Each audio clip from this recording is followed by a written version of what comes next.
Welcome, friends. Pour your favorite cup of tea, coffee, or cocoa and settle in for Sips from the Sip from the Utica Institute Museum. Sips from the Sip is all about sharing the history of little-known people and places in Mississippi. We're serving up truth, justice with a dollop of sass. I'm your host, Jean Greene. Today's episode is the 18th of a multi-part series of readings and discussions from the book, Black Man's Burden. Joining me today is Dr. Bobby Cooper. Dr. Cooper is Professor Emeritus of Music and Director of the Jubilee Singers. Welcome to our podcast, Sips from the Sip. And with me today is Professor Emeritus of Music and Jubilee Singer Director, Dr. Bobby G. Cooper. Welcome, Dr. Cooper. Thank you. What I wanted us to talk about today is Black Man's Burden, Chapter 9. And I know you looked at that and you're very familiar with it, but that talks about not only the Jubilee Singers, but Holtzclaw's talks in and around New York and New Hampshire, and sort of his take on the political climate of Mississippi. Okay. But what I wanted us to focus on, Dr. Cooper, was how the Jubilee Singers of his day compared to what you recreated in the late 70s, was it? Yes, 72. 72, the early 70s. Yes. When I read that chapter, Dr. Cooper, I was touched by several things. One, that Mr. Holtzclaw understood what his audience wanted, and he brought to them a group that would give them some of what they needed so he could get what he needed. Mm-hmm. But I wanted to see how you felt about that initial, his starting with the Jubilee Singers. Okay, Dr. Holtzclaw talks about the Jubilee Singers in the first paragraph of chapter 9 only. Just the paragraph. Shortly after the school was organized, during the very first summer, that's when he took a quartet of young men on a tour to accompany him. Now let's think about that quartet. Right. That's how they started. 4 singers, a quartet. And this is exactly what he did. His reason for doing so was to interest more people in the work that he was engaged in Utica. Yes. That's why he wanted to take the singers with him. I don't think not so much to, be in concert or to do that, but he wanted them to be engaged in what he was doing in Utica. Yeah. His travel with the singers carried him through the Catskill and the Adirondack Mountains. Now, when I think about the Adirondack Mountains, early in my career, I received a grant from the Ford Foundation, and they sent me to Lake Placid, New York. Wow. Yeah, I was in the Adirondack Mountains, and I taught music and nature at the school there in Lake Placid, New York. So it kind of reminded me of what was happening at that time. Now, also, this was along the shore of Massachusetts and Maine. Okay. What adventure this turned out to be. It was. Yes. Okay. Don't forget that this was in the early 1900s, 1903 to be more specific, when he found the Utica Novel at Industrial Institute, and segregation was indeed rampant, to say the least. Oh, that's right. That's right. 1903. The reality of the times living in the early 1900s appeared in New Hampshire, where getting accommodations at night was a no-no. Now, that's right. That's right. Remember, we're talking about the Jubilee Singers, the quartet, talking about Dr. Holtzclaw, talking about Mr. William Harris, the person that he appointed to be with the quartet. Right. Those are the people that we're talking about. Okay, needless to say, after leaving the train, getting where they wanted to go, which was their mode of transportation, the train station closed for the night. Oh, yeah. Left them in the cold, even though it was summer, but it was still cold in that area. Oh, yes. They dare not seek shelter on the outside. That was the ground. Eventually, they walked up and down the railroad track to keep themselves warm. Becoming tired from the frequent walking, the singers and the director became tired. They automatically started dropping to the ground. They just couldn't take it no longer. They were so tired walking up and down the tracks trying to keep themselves warm. Yes. Okay. Well, what happened to them? Mr. Harris, remember who Mr. Harris was? He was the director of the quartet. Yes. Contracted a cold and never recovered from it. And as a result, he died. Oh, yes, that's right. That's right. Dr. Holtzclaw walked the entire night and was able to survive the incident. Now, that's the only account of the singers that were mentioned in chapter 9. Okay. Now, just kind of going through the rest of, of the chapter. After the adventure with the railway, Dr. Holtzclaw received an invitation to speak at a hotel in Georgetown, New York, where most of his guests were Southern people. And he reluctantly accepted this invitation because he had never addressed such a group in a northern state. After speaking to the audience, he noticed that several of the people were visibly affected by what he had to say. However, remember that this was a Southern audience. We have to keep that in our mind. That's right. One man consoling his wife after the speech, and her remarks to Holtzclaw replied, "Come on, dear. The niggas would come through. All right." Now, remember, they were from the South. Yeah. Of course, this was a Southerner from Mississippi. Okay. Oh, yes. Okay. Great things came out of this, according to Dr. Holtzclaw. A lady by the name of Miss Jewett. Remember that?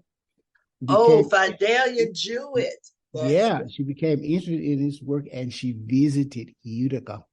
However, in the early stages of construction of the school, the first building was not finished upon her arrival. So it was just kind of there. Right. Nothing was finished. However, she made herself welcome and comfortable with her funds. Miss Martin, who was a professor from Leland Standard University. As a result of what she saw, she resolved to erect a building in memory of her mother. The building was known as the Mary K. Jewett Memorial. So you see, something did come out of those speeches that he made up there in New York. Okay. Dr. Holtzclaw observed, as the work developed in the building of his institution, what was most needed by the people was training and development that Dr. Washington was giving to the people of Alabama, industrial education. And he was not able to do that, here at Utica because of a lack of funds to do so. Dr. Holtzclaw decided to go to New York to seek funds to continue his endeavor. Right. His first adventure was with Dr. Henry E. Cobb, one of the ministers of the area that he visited. Right. After meeting with Minister Cobb and explaining what was needed and what he proposed to do, Dr. Cobb agreed to consider them. Right. After corresponding and meeting with others in New York area, Mr. Evans, Dr. Washington, and others agreed to help Dr. Holtzclaw with this project. He was invited to attend one of the Wednesday evening prayer meetings and to talk to his congregation.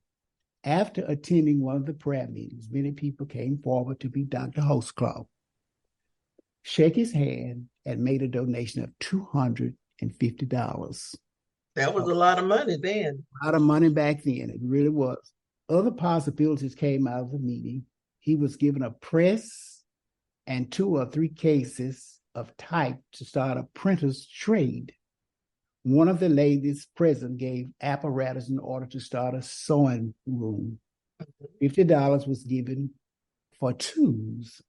Dr. Holtzclaw took some of the money to buy tools for the beginning of a blacksmith shop. As a result, in less than 2 months, new enterprises were running. As time passed, other industries were added to the ones mentioned. Because of a lack of funds, well, let me say this. Things didn't go well because of lack of funds. They didn't actually know how to do these kinds of things, okay? Right. Yeah. Right. They needed more instructors who were trained to do these kinds of things. That's correct. That's right. However, improvement over time happened because of more experienced instructors. Much happened to downgrade the Negroes during this period. Mr. James K. Vardaman, an editor in the Delta area, who was seeking to become governor, made the Negro question his principal issue and went all over the state delivering addresses that inflamed the passion of the whites against the Negroes. Yes, he did. He did an excellent job to bring about strained relations between the races. These are some of the things that Dr. Holtzclaw had to witness in trying to build his school. That's right. While building his school at Utica, Mr. Vardaman tried to show that the education of the Negro was detrimental to the white man. He abolished the only normal school for Negroes in the state, claiming that the white people paid the taxes and that their money should not be spent to educate the Negroes. Oh, the dog acted. He was acting like black folks didn't pay taxes, wasn't he? Absolutely. However, there was a large contingent of the best white people throughout the state who knew that he was wrong and did not hesitate to tell him so. It was indeed understood that education elevates all people. That's In right. spite of all the turmoil that was going on at this time, the Utica Institute was established. It is believed that it succeeded mainly because it had no politics of its own. Okay, let's go back to the Jubilee Singers at this time. Okay. Who were barely mentioned in chapter 9, Black Man's Version. As a former director of the Singers, very quickly, I will share with you a little history of the group, and perhaps at another occasion, we will go into details of the singers. Okay. However, this meeting is not only about the singers, but what happened in chapter 9. The first student group associated with the school was the Utica Singers. Okay. They were not known as the Jubilee Singers. Known since 1924 as the Utica Jubilee Singers. That's when they were known as the Jubilee Singers in 1924. 24, okay. On an effort to gain wider, friendly exposure to the school and help with fundraising. Clark wanted the group to be similar to the popular Fisk University Jubilee Singers and the Tuskegee Singers of his own school years. Okay. That's what he was trying to do because, as we all know, Holtzclaw went to Tuskegee. Right. They had a group of Jubilee Singers. Okay. But the movement of the Jubilee Singers, of course, started at Fisk University. At another time, I'd like to talk about that, see what happened with that. The Utica group began as one quartet. That's how I started. I started with one quartet, 4 young men. I had Ralph Russell from Champaign, Illinois. John Jones from Champaign, Illinois. I had Ralph's brother from Champaign, Illinois. And I had Brown, a young man, my last name was Brown. He was from Utica, Mississippi. So that was my first quartet. And I got that idea somewhere. I guess I read The Black Man's Burden, where they started with a quartet. That wanted to be quite similar, to them. And I played around with the idea long time, trying to bring the Utica Jubilee Singers back. I just played around with it. Didn't make it final until the 80s. Can you believe that? Oh, no. The 80s, I made it final. I had my group in the 80s. That's when we went out to sing. I can remember we went to Rainwood campus. We went there. They had some banquet, and they asked us to sing. And sang at that banquet, and that was my first outing with the Utica Jubilee Singers. Okay?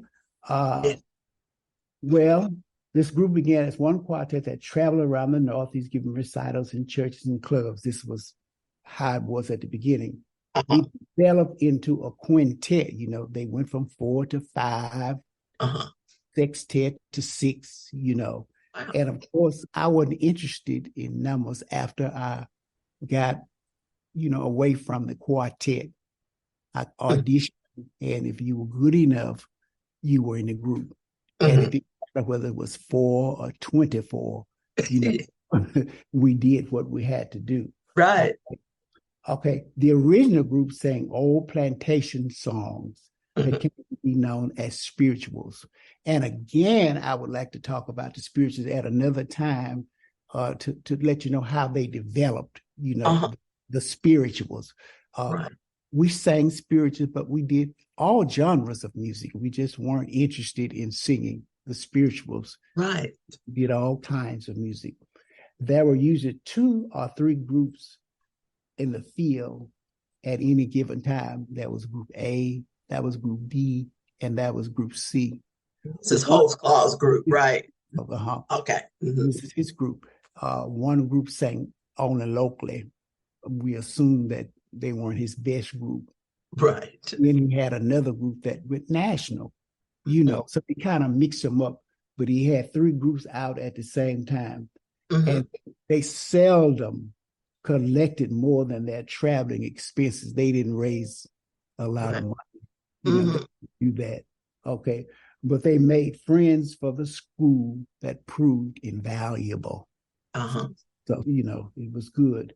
In the mid-20s, they began to sing in churches and halls and over America. And in 27, they made their first trip to Europe. The man who broadened the scope of the Utica Jubilee Singers was Charles Heine of Evansville, Indiana, who in 1924 became the group's manager and booking agent. He renamed the group the Utica Jubilee Singers and booked them in clubs and churches throughout the Northeast and Western United States. And I'd just like to say this for a few moments. He gained their admittance to United Artists. And in 27, he took the group on a European tour. They gained even more exposure at home by singing on radio programs on NBC, station WJZ. That was really something back then. To be on that radio station. In 1931, Heine took the singer to Europe again. Now, when I became the director of the group, I'd read all these things where they had gone, what they had done, and we just kind of sang locally at first. And by being the choir director, I made trips to New York, New Orleans, Atlanta, and I met people while I was there who were interested in my group. As a result, we got a chance to sing all over the United States. So we can say we were all just as popular as the original Utica Jubilee Singers. I say amen to that. Something that we really, really enjoyed. And I don't know whether you've heard, but one of my former students, Darius, is trying to do a recording. And he has sent me a schedule. We're getting together. We're going to do a recording He has mapped it all out. Mm-hmm. And presently, we're trying to work on it to get this recording done. He really wants to do it, while I'm still around. Right. So we are going to do this recording. So we're out there doing a lot of things. Excellent, Doc. We are always excited to hear about anything that the Jubilees are doing. Well, so I'm excited about this project. Yeah, it's really going to be a very good project. It really is. And I'm also excited about it. And as soon as we get it together, we're going to be out there and we're going to do some things, recordings, and so we can get our name really out there. Yes, when people talk about the Jubilee Singers, they think about Fisk, they think about Tuskegee. They don't think about the Utica Jubilee Singers, who were just as important as and Tuskegee. So we're trying to put it out there. I'm going to end with this. I don't know whether I've talked too long or what. No, sir. Keep talking. Okay. I'm enjoying it. The group was formally established as an ambassador of goodwill, and abroad, all in the interest of Negro education in Mississippi. The group continued its work for another decade. This is under the other administration. It was disbanded in the early 1940s. That's right. I looked for that for a long time, but that's when they stopped singing in the 1940s. And I came to Utica in 1972. 45 years on that campus, Right. Yes. And that's when I brought the group back to life. It was really one of the highlights of that campus. Oh, yes. That's really so true. And that's what the story that we're trying to tell. That's what we're trying to get out there and let the people see. So as I say, I'm going to contact you and Dan. Okay. And just see what's going on, what we're trying to do, so we can do something, put it up there in your institute and to see what's going on with it, so people, when they come, they will know that we're still alive. We're still trying to do something. That's right. Here at my age, I'm not going to give my age right now. That's all right, Doc. Here at my age, I'm still trying to do something with the Jubilee Singers. And I would like to say that the young men are just so obedient to me. We're singing. I got an invitation to sing at Search and Searcher plays. They said, when and where, Doc? That's right. And what are we going to wear? So I give them a call, and without any expenses, they meet me. I know. Yeah, so I'm grateful for the Utica Jubilee Singers, Okay. Well, Doc, you have taken those young men all over the country and outside the country as well, just like the originals. You took them to Europe as well, did you not? Yes, we did. We went with a lot of places, A lot of, important places that we sang, and I have, the literature to document that. Right. Didn't y'all sing at the Vatican? We did. We sang for the Pope. We sang at the Pope. We had a wonderful time. We really did. Yeah. Okay. All right. Now I'm going to turn it over to you. Look, Dr. Cooper, I always enjoy talking with you and listening to you recount your time with the Jubilee Singers. And, some of them are some of my favorites. And I really look forward to whenever you come and direct them, because that's when they act right, as folks say. when you call your singers back together, they come, they show up, and they show out. We are so excited, in the museum to have that exhibit on the Jubilees, and we have added a virtual reality component. I didn't know if you knew about it, that we recorded when y'all came to Founders Day. Okay. We recorded the concert in the Fine Arts Building and by the bell tower, so that when people come to the museum, they can put on this virtual reality device, and it looks like they're singing with the Jubilees. All right. Sounds good. Okay, I like that. Yeah. So I want to thank you so much, Doc, for coming on and telling us the story of the Jubilees and recounting some of the high points of chapter 9. It is always a pleasure. I cannot wait till I get to sit with you again and talk, and to see you with your boys, the Jubilee. Very good. Well, Doc, I'm so happy that you were able to come and share this information and sit down and speak with me. You have a good rest of your day, Doc. Okay, you too now. Thank you for tuning in for Sips from the Sip.